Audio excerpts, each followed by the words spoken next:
नमस्कार दोस्तों, स्वागत है आपका OBR ब्लॉग्स में एक बार फिर से। और ये है मेरा 101वां ब्लॉग। और जैसा कि मैंने आपसे वादा किया था कि मेरा 101वां जो ब्लॉग होगा वो होगा एक मोटिवेशनल ब्लॉग, जिसमें मैंने आपको प्रॉमिस किया था कि मैं डिस्कस करूँगा कि हमारे समाज में नशाखोरी और स्त्री शक्ति के खिलाफ ये अपराध क्यों बढ़ रहे हैं। जैसा कि हमेशा होता है, हम किसी न किसी अपनी गलती का ठीकरा किसी दूसरे के सिर पे फोड़ देते हैं। और इसमें भी हमने ये ठीकरा फोड़ा है इंटरनेट के ऊपर, नंबर 2 टीवी के ऊपर, नंबर 3 मोबाइल फ़ोन के ऊपर। ये सोसाइटी में इन 3 चीज़ें जब से भी आई हैं, ये तब से हमारी सोसाइटी, हमारा समाज खराब हो गया।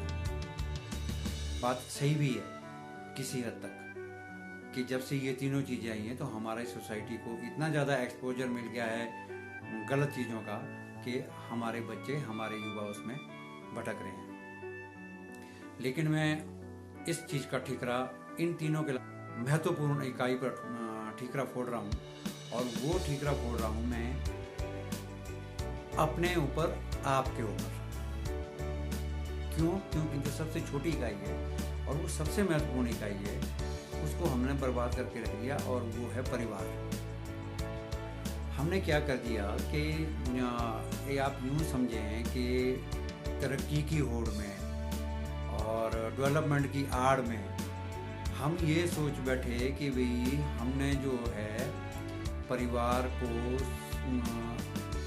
एकांकी रखना है। संयुक्त परिवार हमने तोड़ दिए।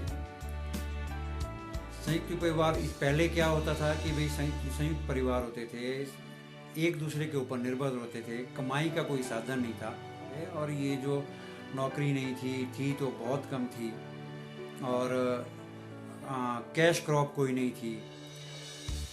गेहूँ, जौ, मक्का वगैरह जो भी खाने की जो चीज़ें होती हैं वो हम अपने खेतों में उगाया करते थे, और संयुक्त परिवार होते थे और हम मिलजुल के रहते थे।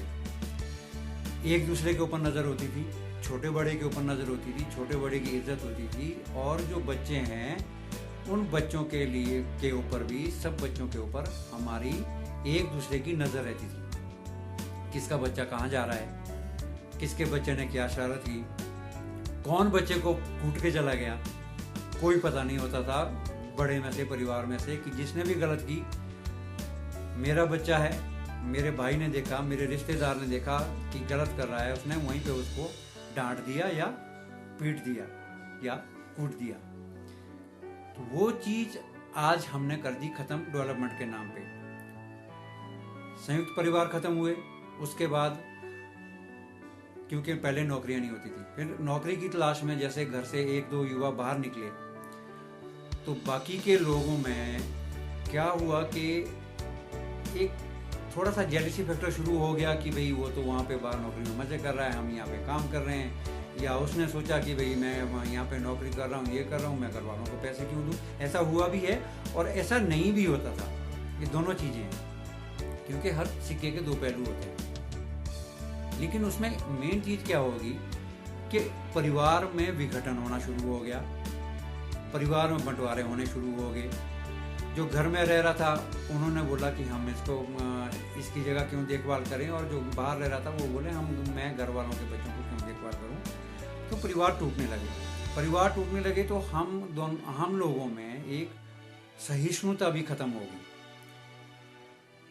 एक दूसरे के बच्चों के ऊपर हमने नज़र रखनी छोड़ दी, और अगर किसी ने एक दूसरे के बच्चे के बारे में बोला भी तो लड़ाई झगड़ा बढ़ गया कि भाई तू अपना बच्चा देख, मैं अपना बच्चा खुद देख लूंगा, तो इस चक्कर में मत पड़।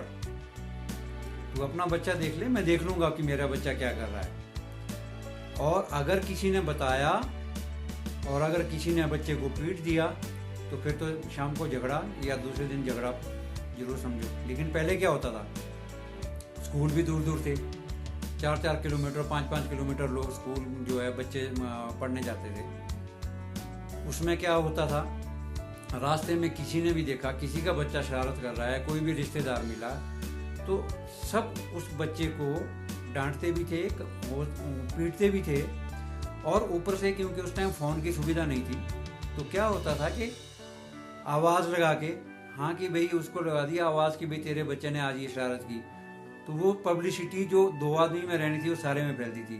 तो इन डरों से, इस डर से क्या होता था कि बच्चों के ऊपर एक अंकुश लगा रहता था, बच्चे के ऊपर एक डर होता था कि मेरे को पता नहीं कौन देख लेगा, तो वो बच्चा शरारत भी नहीं करता था। अब ये चीज़ें जब एकांकी परिवार हो गया वो ख़त्म हो गई।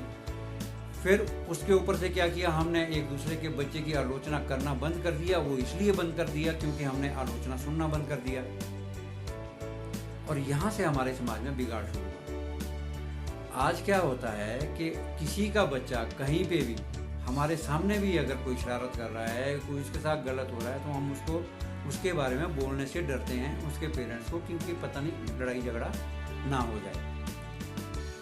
यहाँ से बच्चे निरंकुश होने शुरू हुए। बच्चों को पता है कि मेरे बारे में अगर कोई कुछ बोलेगा तो मेरे माँ बाप मेरे बचाव में आ जाएंगे, और माँ बाप तो ये सोचते हैं नहीं कि क्या वाकई में हमारे बच्चे में कोई गलती है या नहीं है। यहाँ से जैसे जैसे बच्चा थोड़ा बड़ा होना शुरू हुआ, 15 साल का 16 साल का होना शुरू हुआ, वो गलत आदतों में पड़ता गया, गलत संगतियों में पड़ता गया। पहले शराबी बना, फिर लड़ाई झगड़े शुरू किए, फिर कुछ ऐसा समय आया कि ड्रग्स एडिक्शन आई, चिट्टा आया, नशाखोरी और आई, हेरोइन आया, पता नहीं कि कितनी तरह के जो है नशे हमारी सोसाइटी में फैल गए। उससे क्या हुआ, बच्चे बिगड़ गए। जब बच्चे बिगड़ गए तो उन लोगों में स्त्री शक्ति के खिलाफ सहिष्णुता भी घट गई, प्रेम का जो भाव था वो भी घट गया, और अत्याचार होने शुरू हुए, रेप होने शुरू हुए, परिवार में लड़ाइयाँ झगड़े शुरू हो गए। अब तो एक एकांकी परिवार है, उसमें भी माँ बाप के साथ बच्चों के झगड़े शुरू हो गए। क्यों? क्योंकि जो गलत आदतें पड़ गई उसके लिए पैसा चाहिए, बच्चों ने चोरी चकारी करना शुरू कर दिया। तो हमारे को इस चीज़ का इलाज कोई बहुत ज़्यादा मुश्किल नहीं है, लेकिन हमारे को बीमारी आयुर्वेद की तरह जड़ से पकड़नी होगी, और वो जड़ है हमारे बच्चे।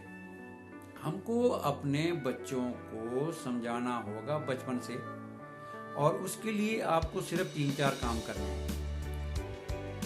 आज संयुक्त परिवार दोबारा नहीं हो सकता, ये हकीकत है, लेकिन कम से कम हम ये कर सकते हैं कि हम पहला काम कि हम बच्चों को पहले तो घर में समझाएं। दूसरा काम, हमारी जो सोसाइटी है, हमारा जो परिवार नेबरहुड है, जो हमारा पड़ोसी है, हमारा जो आस पड़ोस में रहने वाला रिश्तेदार है, नज़दीक में रहने वाला रिश्तेदार है, हम सबके ऊपर सबको बोलें और सबके ऊपर विश्वास करें कि भाई हम एक दूसरे के बच्चों के ऊपर नज़र रखें। बच्चों के ऊपर ही नहीं, हम एक दूसरे के ऊपर भी नज़र रखें। क्यों?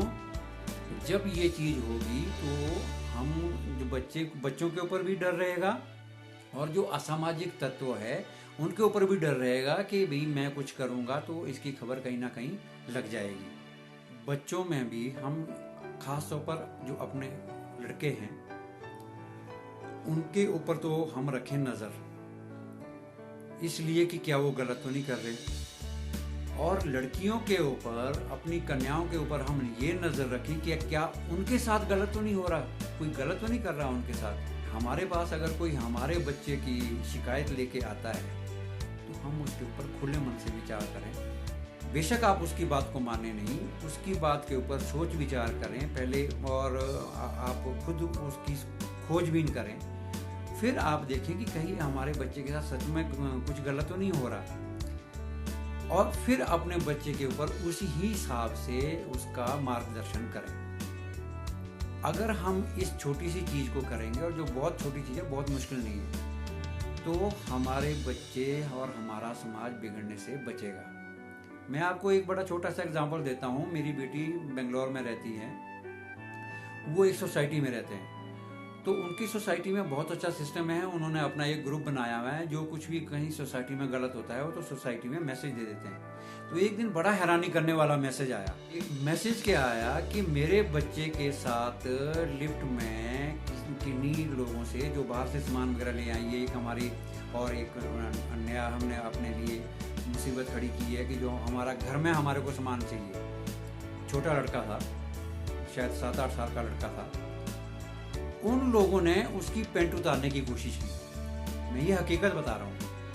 और उसमें लिफ्ट के उसी ही फ्लोर के और उसी मंजिल के कुछ लोग और भी थे जिन्होंने उसको टोका नहीं, उन 2 लोगों को टोका नहीं कि भी ये क्या हो रहा है, और ना उनके घर में जाके, बच्चे के घर में जाके बताया कि इसके साथ ऐसा हुआ है। वो तो बच्चे ने घर में बोला, वहाँ पे घर वालों ने फिर ये ग्रुप में डाला कि भी देखो हमारे को ऐसा नहीं करना चाहिए और ये गलत हो रहा है, ये किसी के बच्चे के साथ भी हो सकता है।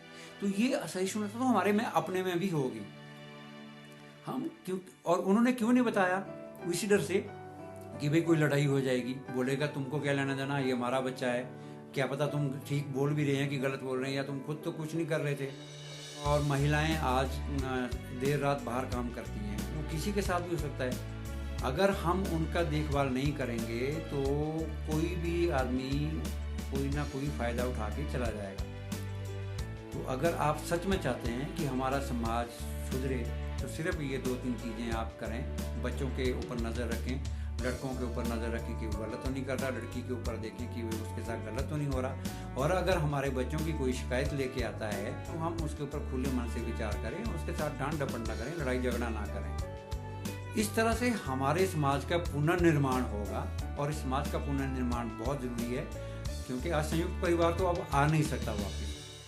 तो समाज का पुनर्निर्माण इन्हीं चीज़ों से होगा, और मुझे पूर्ण विश्वास है कि समाज से ये कुरीतियाँ और ये जो कुसंगतियाँ बच्चों में आई है और युवाओं में आई है वो भी खत्म हो जाएगी। मुझे आशा है कि आपको मेरा आज का ये वीडियो और आज का ये विषय आपको पसंद आया होगा, और आप इसके ऊपर ज़रूर थोड़ा सा ध्यान रखेंगे और इसके ऊपर थोड़ा सा अमल करने की कोशिश करेंगे।